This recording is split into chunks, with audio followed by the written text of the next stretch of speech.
in the books, and it was good. We'll go right to questions, but I just wanted to say, we don't take for granted the fact that it's first day of spring practice. We have so many people here, and the way you guys cover us, it means a lot to us. So appreciate you guys.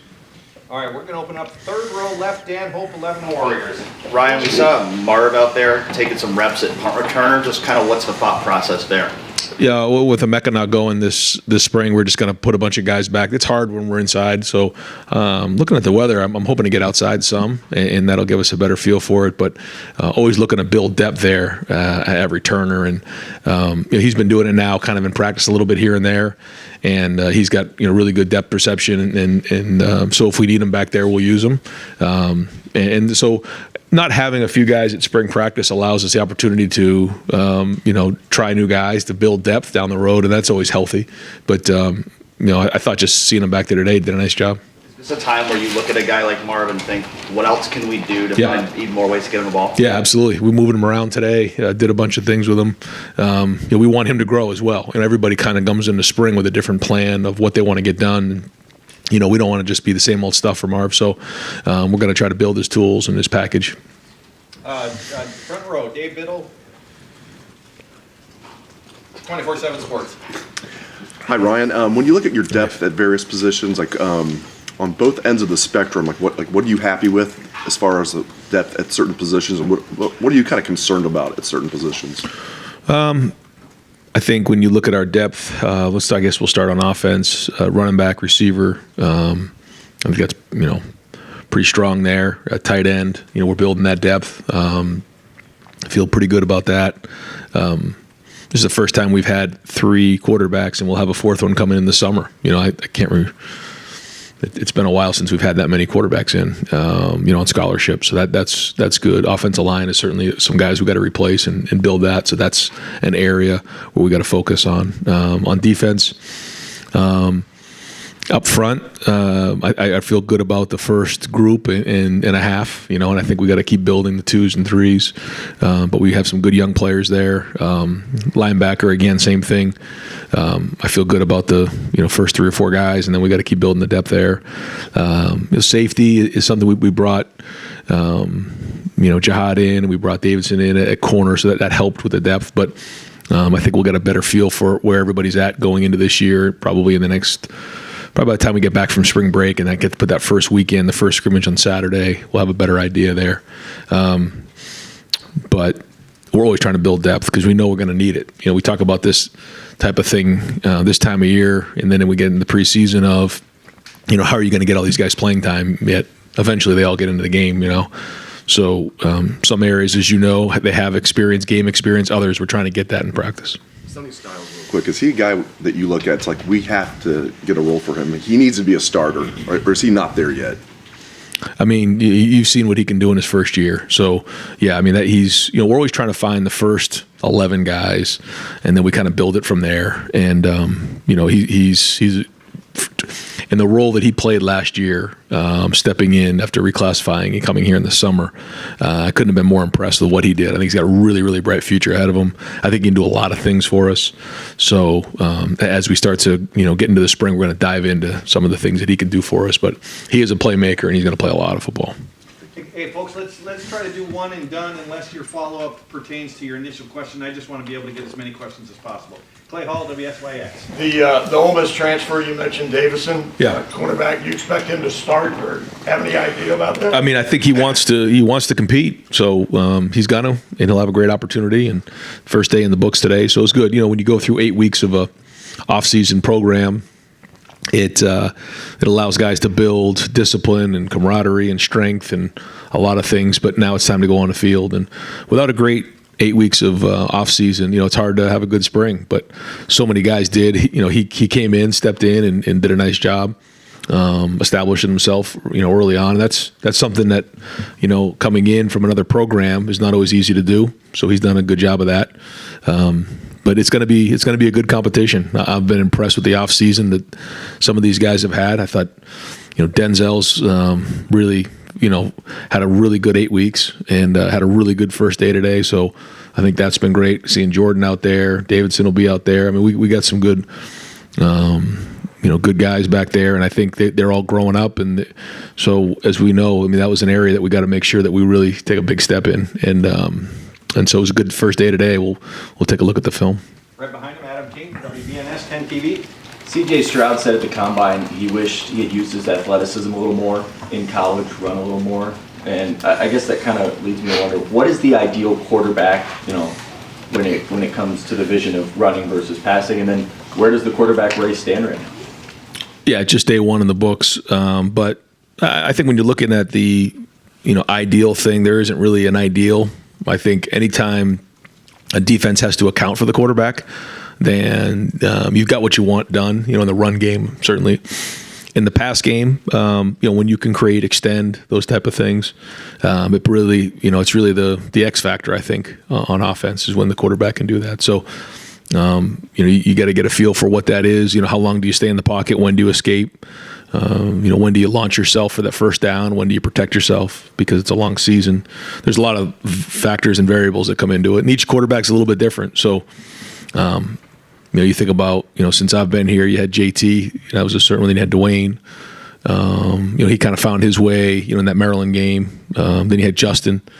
I think it was the first game he had he pulled one for a long touchdown run, and then kind of went on from there. And then CJ, and now we'll have a new chapter here. So each quarterback has a different style, but ultimately that's what you're trying to get done. You're trying to equate numbers in a run game, and then have the ability to extend when applicable in the pass game.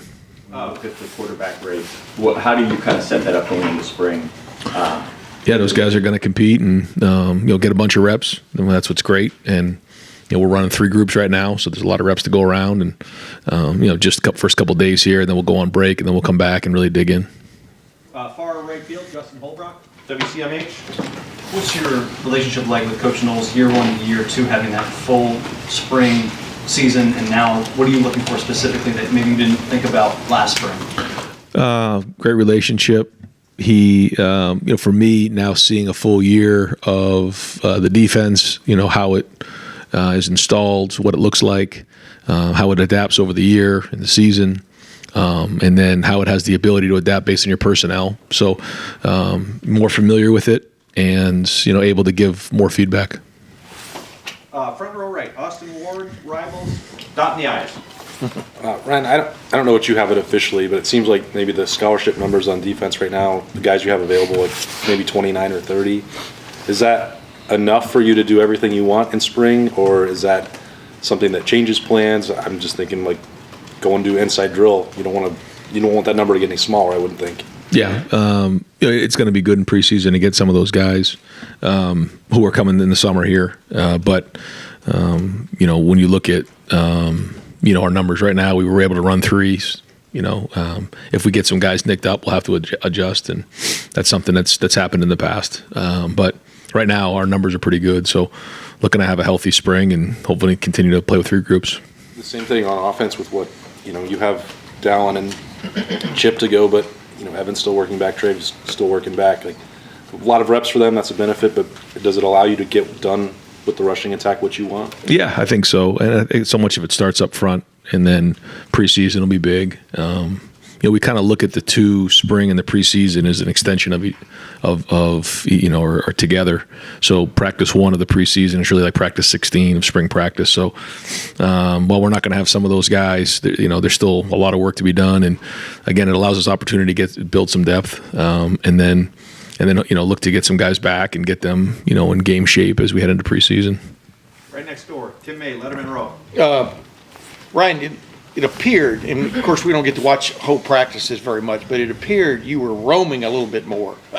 Are you moving more into that head coach, kind of like see the whole field, so to speak? Practicing. What I started the first half of practice I was, and then before you know it, I was down there. I was right back to where I was most of the year last year. But yeah, I'm trying to do more of that the best I can, and see it all.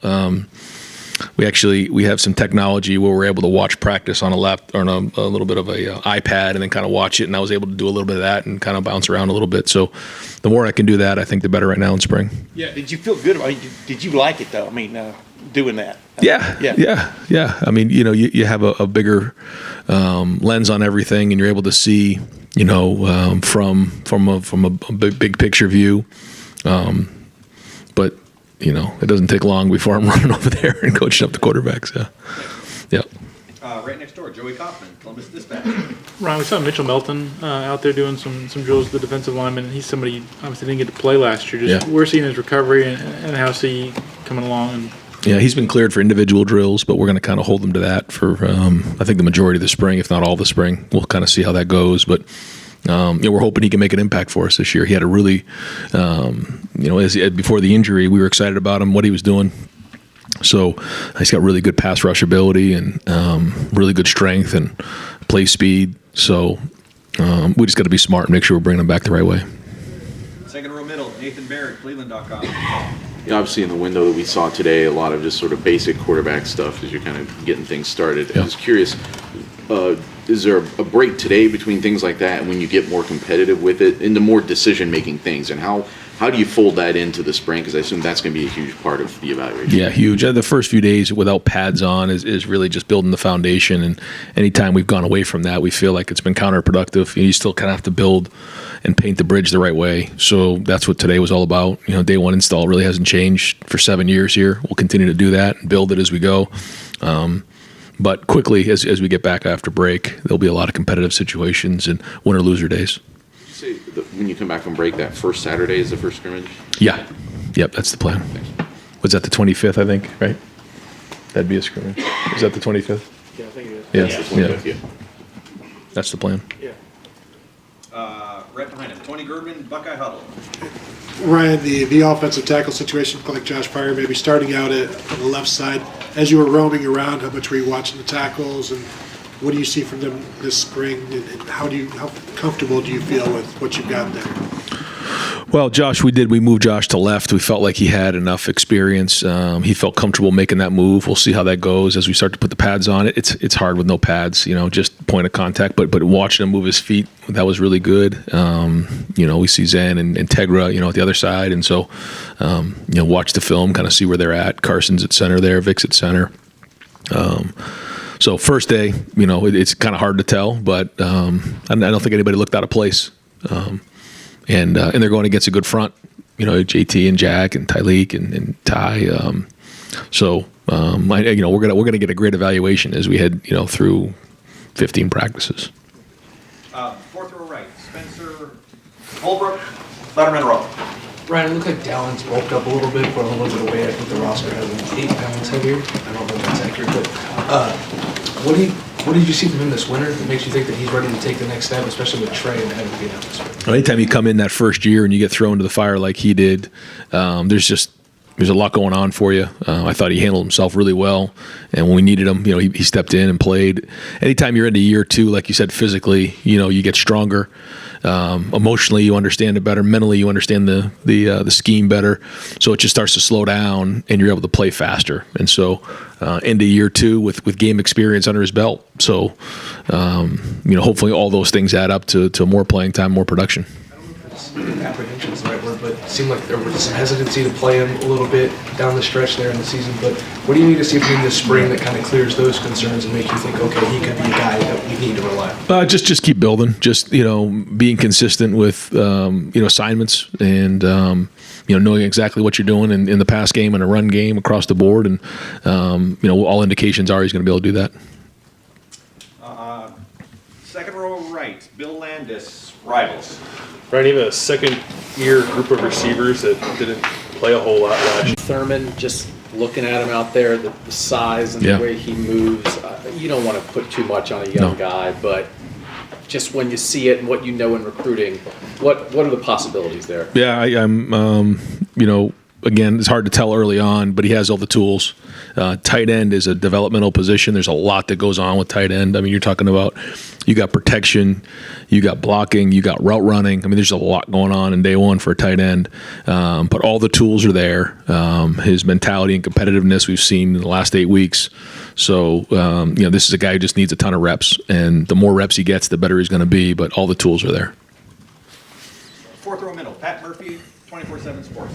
Brian, just looking at the stat sheet or the roster, you see Davison's measurements, and that stands out for a cornerback. When you see him out there, he really stands out. What does being a corner of his size give you, maybe both advantages and disadvantages? Physicality, you see for sure. You can see even today, I saw a couple have to watch the film where he got his hands on guys, and that length, like you said, once you get your hands on, when you have that type of length, it makes it hard for the receiver. Also, being a zone corner and having that type of length and size allows you to cover more ground and get your hands on more balls. So, and for him, he's got experience to play in the SEC as a freshman. So, I think that helps with his confidence. Far right here, Kellyanne Stitz, WSYX. Going back to the quarterbacks, what are you looking for specifically with them that would give you confidence that they could run this offense? I think the first thing is leadership. You have to be felt and heard. And I did that today. That was a really encouraging thing. I heard, even maybe after a good play or a bad play, it didn't matter.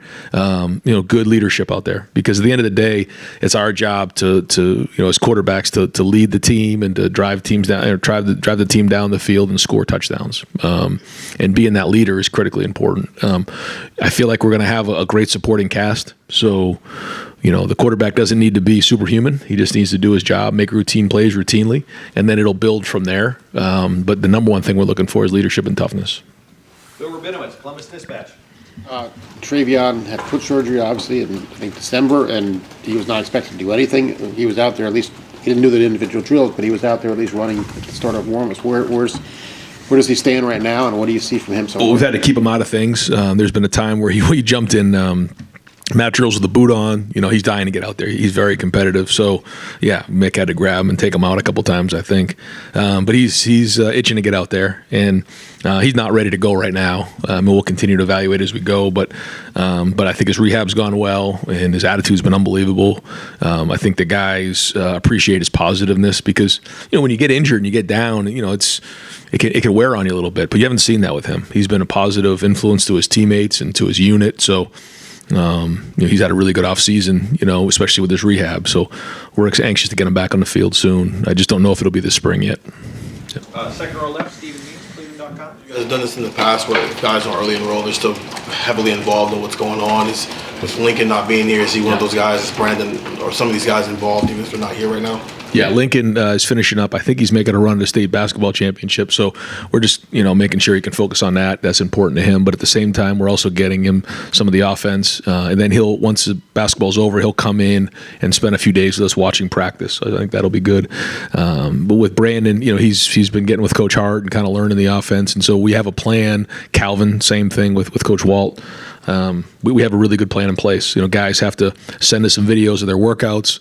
We have Zooms and different things. We're learning the offense, defense, and special teams so that when they get here, they're not far behind. And if you think about between Donovan Jackson, JTT, Sonny, we've had a few guys who've come in the summer and actually made an impact in the fall. And I think it's because of that plan that we have for those guys who aren't here in the spring. Ideally, we like them here in the spring, but it doesn't work out for everybody. And so that's kind of how we get them ready, once they get here in the summer. Deep center field, Jeremy Birmingham, Letterman Row. Right, I'm sorry, dot the i's, rivals. It doesn't matter, Jerry. Some side. With Katie Curry, he looks significantly heavier than he did in January. What's the plan for him? I mean, he's obviously playing shield on punt. He's at defensive end. Is he standing up? Where do you see him? Because it seems like he makes plays every time he's on the field. I thought he came in last preseason in the first quarter of the season and really, like you said, made plays. Just a tremendous football player. But quite honestly, kind of leveled off a little bit as the season went on. We talked about that. Coach Jay talked to him about that. And then he's really picked it up this offseason. So I think we'll probably have a better feel for that as we get through the spring on where we want to utilize him. But he's got to reestablish himself in that area because he does have the ability. He's got a high motor, makes plays, football player, and like you said, he's done a good job with his body. And I think now into year 2, he's going to really make a push here. Does that motor like make him a fit at the jack position at all, or is it still mostly Sawyer Melton in that sort of role? Yeah, we're looking at all that. I think, like you said, he has some of those tools. And so we got to find out if that's the right fit for him and what we're asking that position to do. But he does have a lot of those skills that we're looking for in the jack. Anybody I missed? I miss anyone at all? Anybody have one last question? Doug, and then Tony, go ahead. Just a little more on right tackle. Looked like, again, Zen was first up and Tegra behind him today. But just where are those 2 young guys at in their careers right now, and what do you look for? How does a young offensive lineman in a job battle try to stand out? Well, Zen was at left tackle, Tegra was at guard, right guard, and so now they both, kind of taken on that right tackle position, and we spent a lot of time figuring out if that was the right move, but we felt like making Josh the left tackle and then really having those guys compete at right tackle was the right play. It'll take a little bit of adjustment for him, certainly for Tegra making the move from inside to outside, and then Zen from left to right. But Tegra will be into year 2. Tegra got a lot of 2 reps for us last year. We see a lot of potential in Tegra. I think every rep you get in Tegra is going to pay off in the long run. I think it's a really good investment. I'm hoping that he can, make a push. Zen, this is a big year for him. This is year 3. And so, again, I don't think we'll get an idea until we put the pads on. But even then, we were talking about it as an offensive staff at this time last year and even to the middle towards the end of spring.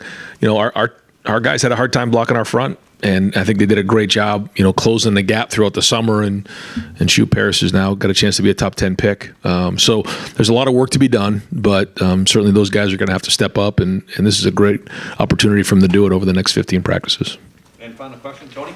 As a quarterback, what was your thought the first time you saw Devin Brown at 33? And then how does that continue to go through your mind? I thought of Larry Bird. I don't know why I thought of Larry Bird.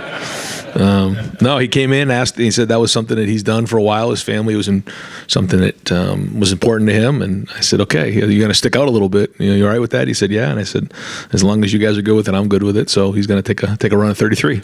So this is a big job, one of the bigger jobs in the state. For a guy who is okay with having that, just standing out with that number, what does that say about a quarterback? I don't know. I know that he's never shied away from competition and never shied away from grabbing onto something. And this is something that he feels strong about, and he wants to, I guess, blaze his own path for that number, and that's good for him. So you think about his recruiting and everything that kind of went on. This is not a guy who shies away from things. So I got no problem with it. Coach, thank you very much. Okay, guys. Yep.